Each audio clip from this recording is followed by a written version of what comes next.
Holy shit, what the hell is going on?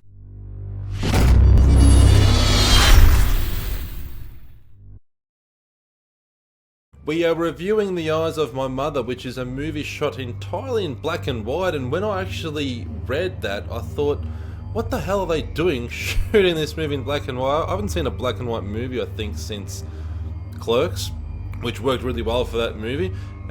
Surprisingly works really well with this film. Like, first time director Nicolas Pesce did an awesome job with this movie. I was so impressed.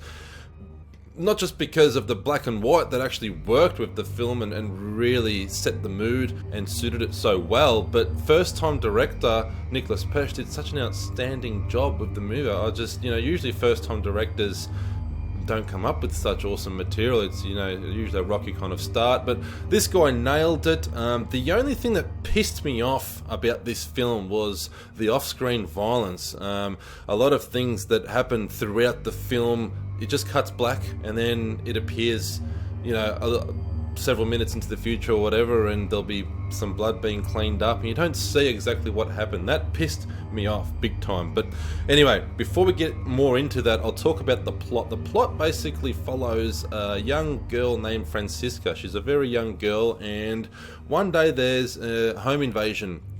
A really creepy guy comes to her house with only her and her mother home. Really, this dude really is creepy.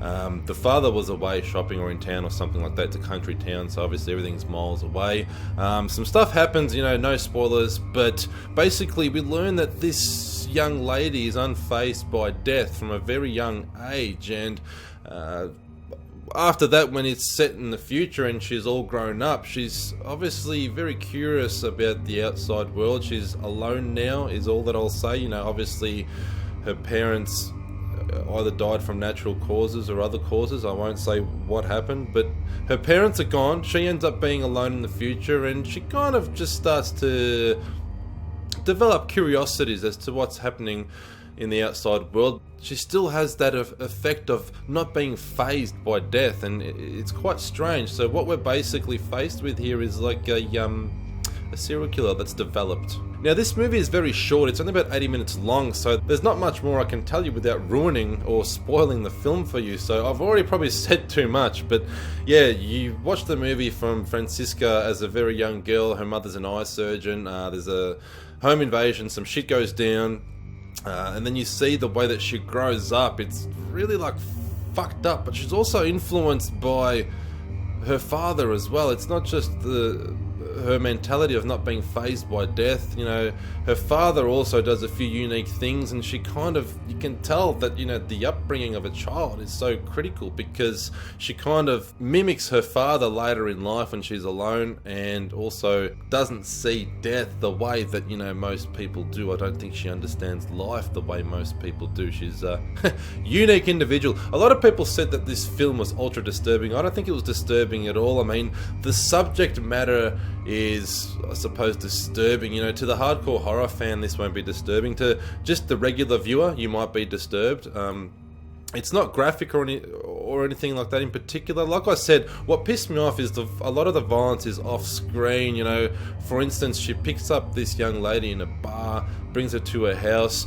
You can kind of imagine what happens from there, but basically we're cut to black, or the scene just skips several minutes into the future, and there's no violence. Not that I'm like a violent freak or anything like that. I don't want to just see Saw type gore. It just kind of took away from the film, because I wanted to know exactly what happened and the struggles that were involved during those missing moments. So for me, it pissed me off, and the ending was a little bit similar.